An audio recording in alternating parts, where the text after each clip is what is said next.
नमस्कार जोहार, मैं चुनचुन कुमार। स्वागत है झारखंडी हिंदी न्यूज पर। तो चलिए जानते हैं दिन भर की सभी महत्वपूर्ण खबरों को।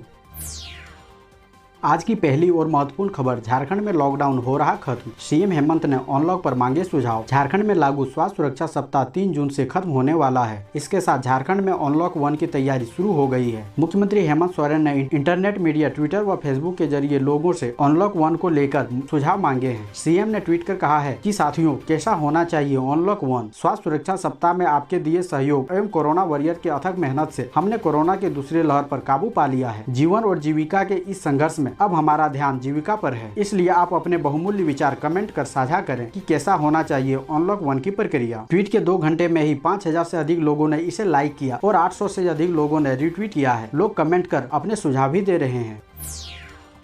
अगली बड़ी खबर, अब अंबा प्रसाद ने रघुवर को दिखाई आंखें, बोए पेड़ बबूल का आम कहां से पाए। राज्यसभा चुनाव 2016 में हॉर्स ट्रेडिंग प्रकरण पर तेज हुई राजनीति के बीच बड़का गांव की विधायक अंबा प्रसाद ने इस प्रकरण पर हुई कार्रवाई को सही ठहराया है। उन्होंने कहा कि राज्यसभा चुनाव 2016 में तत्कालीन मुख्यमंत्री रघुवर दास ने चुनाव को प्रभावित करने का प्रयास किया। पद का दुरुपयोग करते हुए सरकारी तंत्र के इस्तेमाल से उनके पिता पूर्व मंत्री योगेंद्र साव एवं उनकी मां विधायक निर्मला देवी को राज्यसभा चुनाव में भाजपा के पक्ष में वोट नहीं देने के कारण कई झूठे मामलों में फंसाकर जेल भेज दिया गया। साथ ही उन्हें राज्य बदर भी करवा दिया गया। इस मामले में रघुवर दास के खिलाफ चुनाव आयोग के आदेश पर झारखंड सरकार ने जो कदम उठाए हैं वह कानून सम्मत और सराहनीय है। अगली बड़ी खबर, नदी में मिले 2 शव, लड़के का सिर तो लड़की के सिर का बाल गायब। पुलिस को प्रेम प्रसंग में हत्या का शक। झारखंड के पाकुड़ जिले के महेशपुर थाना क्षेत्र में बसलोई नदी में उबलते हुए 2 शव को पुलिस ने बरामद किया है। शव युवक और युवती के हैं। युवक के शव से सिर कटा हुआ है। लड़की का शव अर्धनग्न और उनके सिर का बाल मुंडन किया हुआ है। पहली नजर में पुलिस प्रेम प्रसंग में दोनों की हत्या मान रही है। इसी बिंदु पर पुलिस ने जाँच शुरू की है। आसपास के गाँव के लोगों से जानकारी हासिल की जा रही है। युवक युवती का शव बरामद होने के बाद इलाके में सनसनी है।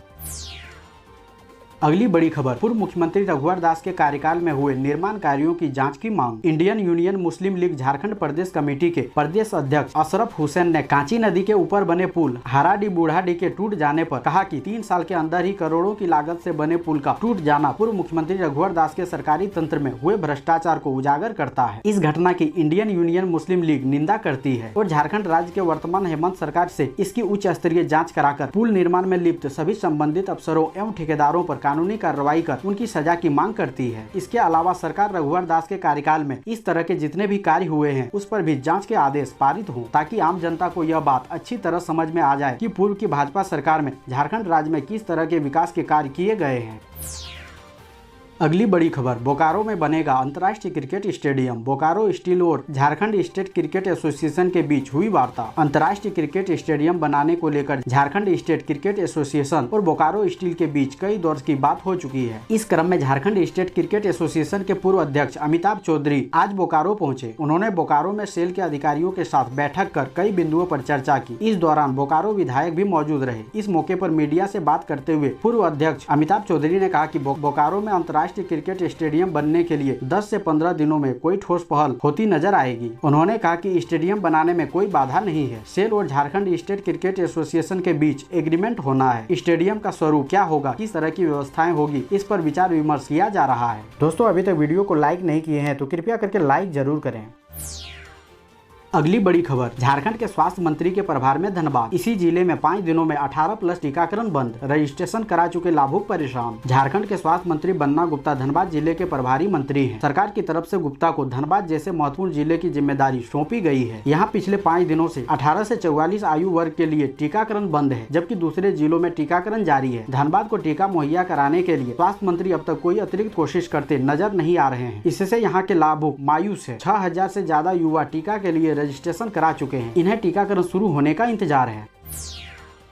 अगली बड़ी खबर, झारखंड के ग्रामीण इलाकों में टीका को लेकर भ्रम। कई जगहों पर स्वास्थ्य कर्मियों से मारपीट तो इस इलाके से मिली धमकी। कोरोना से बचाव को लेकर वैक्सीन देने का अभियान चलाया जा रहा है, लेकिन वैक्सीन लगाने वाली टीम को ग्रामीण क्षेत्रों में अंधविश्वास, विरोध समेत कई समस्याओं का सामना करना पड़ रहा है। लोग अफवाहों में फंसकर वैक्सीन लेना नहीं चाह रहे हैं। वैक्सीन देने वाले कर्मियों का विरोध कर रहे हैं। कई जगह स्वास्थ्य कर्मियों से मारपीट की घटना हो रही है। रांची के मांडर में 28 मई को विरोध के साथ ही स्क्रीनिंग टीम की महिला सदस्य के साथ मारपीट की गई। इससे पूर्व खुट्टी के तोरपा में 17 मई को टीका देने गई टीम को धमकाया गया। गुमला के कई गाँव में टीकाकरण के लिए पहुंची टीमों को धमकाया गया। आलम यह है कि गाँव के टीका केंद्र पर टीका लेने के लिए 10 लोग भी नहीं जुट रहे हैं। कई जगह जब टीम पहुंचती है तब ग्रामीण जंगल में भाग जाते हैं।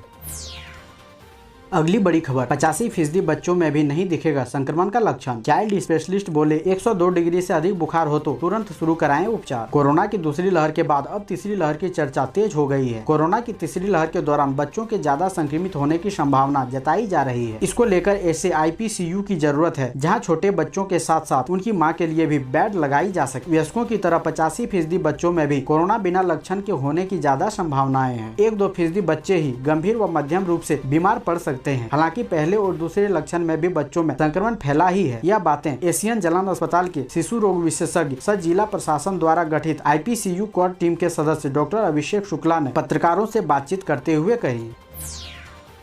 अगली बड़ी खबर, चतरा का यह सामुदायिक स्वास्थ्य केंद्र आधुनिक सुविधाओं से होगा लैस। चतरा जिले के हंटरगंज सामुदायिक स्वास्थ्य केंद्रों को आधुनिक सुविधाओं से लैस किया जाएगा। ढांचागत सुविधाओं के साथ साथ मानव संसाधनों को भी विकसित किया जाएगा। यह सब उपायुक्त दिवांशु झा के सार्थक प्रयास से हो रहा है। स्वास्थ्य केंद्र को स्थापित करने के लिए रूरल इलेक्ट्रिफिकेशन कॉर्पोरेशन ने हाथ बढ़ाया है। DC ने oxygen plant, oxygen pipeline, bed, ICU उपकरण, रेफरल मामलों के लिए टाइप D एम्बुलेंस एवं मोबाइल रक्तदान वैन आदि की कार्य योजना तैयार कर केंद्र के नवरत्न उद्यम रूरल इलेक्ट्रिफिकेशन कॉर्पोरेशन को CSR स्थापित करने का आग्रह किया है।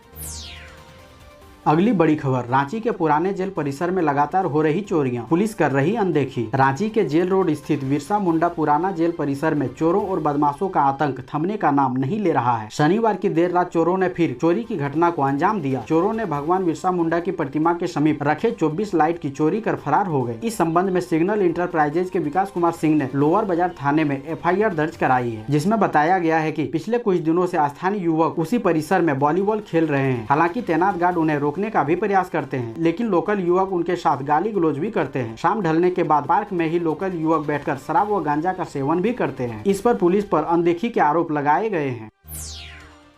अगली बड़ी खबर, पार्थ सारथी ने कहा कोरोना काल में ऑनलाइन पढ़ाई ही एकमात्र रास्ता। सरायकेला के सरस्वती शिशु मंदिर उच्च विद्यालय के शिक्षकों ने रविवार को कक्षा 1 से 5वीं तक के बच्चों के अभिभावकों के साथ ऑनलाइन बैठक की। बैठक का संचालन पूर्णिमा दीदी ने की। उन्होंने कहा कि कोरोना महामारी के कारण पिछले सत्र से ही बच्चे विद्यालय नहीं आ पा रहे हैं। बच्चों की पढ़ाई ऑनलाइन हो रही है, इसमें अभिभावकों का सहयोग भी सराहनीय है। प्रधानाचार्य पार्थ शास्त्री आचार्य ने अभिभावकों के सकारात्मक सोच व सलाह के लिए धन्यवाद दिया। उन्होंने कहा कि इस विकट परिस्थिति में ऑनलाइन पढ़ाई ही एकमात्र रास्ता है। ऑनलाइन पठन पाठन को बेहतर बनाने के लिए लगातार प्रयास किए जा रहे हैं। अगली बड़ी खबर, 2 हेक्टेयर से ज्यादा जमीन वाले भी ले सकते PM किसान योजना का लाभ। जानिए क्या है नियम। प्रधानमंत्री किसान सम्मान निधि योजना को ही PM किसान योजना के नाम से पुकारा जाता है। 2 वर्ष पहले तक इसमें प्रावधान रखा गया था कि 2 हेक्टेयर से अधिक खेती की जमीन रखने वाले ही इसके लाभुक हो सकते हैं, लेकिन अब ऐसा नहीं है। इस योजना में निबंधित या रजिस्टर्ड किसानों को 2-2 हजार रूपए करके साल में 6 हजार रूपए दिए जाते हैं। यह किसानों के खाते में सीधे हस्तांतरित होता है, इसलिए किसी बिचौलियों से संपर्क करने की जरूरत नहीं होती है। हाँ, इतना जरूर है कि इस योजना में वैसे किसान शामिल नहीं हो सकते जिन्हें किसान से किसी मद में वेतन या पेंशन मिलता हो। इस योजना का लाभ उन्हें भी नहीं मिलेगा जो आयकर के दायरे में आते हैं। बैंक में बचत इतनी हो कि साल में 10 हजार रूपए से ज्यादा ब्याज आता हो। यदि कोई किसान वकील, डॉक्टर, CA आदि प्रोफेशनल की श्रेणी में आएगा तो भी उसे इस योजना से वंचित रखा जाएगा, भले ही वह खेती करता हो। यह योजना ही गरीब किसानों के लिए है ताकि उसे खेती के लिए आवश्यक बीज, खाद इस पैसे से जुटा सके। यदि कोई किसान सांसद, विधायक कभी चुना गया हो, वह भी इसमें शामिल नहीं हो सकता है। कहने का मतलब है कि किसान के पास नगद आय का दूसरा कोई संवैधानिक स्रोत नहीं हो।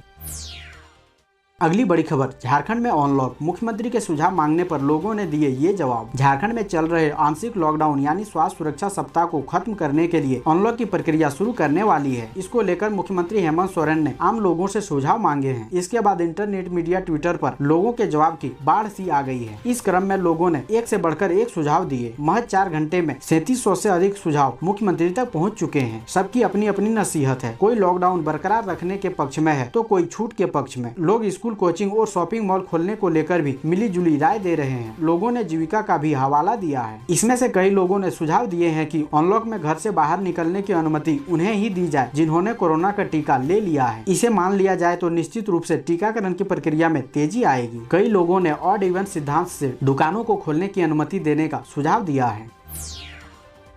ऐसे ही महत्वपूर्ण खबरों को जानने के लिए हमारे चैनल को सब्सक्राइब जरूर करें। अब हमें दीजिए इजाजत, मिलते हैं अन्य महत्वपूर्ण खबरों के साथ। धन्यवाद।